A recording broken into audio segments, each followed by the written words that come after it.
એટલે રાજ્ય સરકારને એ કહેવા માંગુ છું, સુનિશ્ચિત એ નથી કરવાનું કે ડિપોર્ટ થયેલા ગુજરાતના બેરોજગાર દીકરાઓ મીડિયા સાથે વાત ન કરે.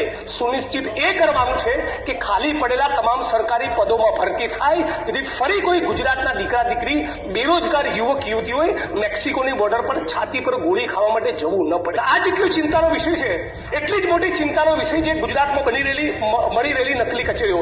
માનનીય અમિતભાઈએ બહુ વિગતવાર વાત કરેલી, પણ એટલું કહેવા માંગુ છું કે ગુજરાતની વિધાનસભાનું મકાન બન્યું ત્યારની ઘડીને આજનો દિવસ બીજા કોઈ મુખ્યમંત્રી નથી જેના મુગટ ઉપર નકલી કચેરી રૂપિયા આટલા મોર પિંચ લાગેલા હોય, સિવાય કે મૃદુ અને મક્કમ માનની ભૂપેન્દ્રભાઈ. નકલી પીઆઈ, નકલી ડીવાયએસપી, નકલી સીઆઈ વિભાગ, નકલી જજ, નકલી અદાલત, આ બાજુથી નકલી વકીલ દલીલ કરે, આ બાજુથી વકીલ દલીલ કરે અને કોર્ટ ઓર્ડર પાસ કરે છે. બધું ધુપ્પલ, બધું નકલી.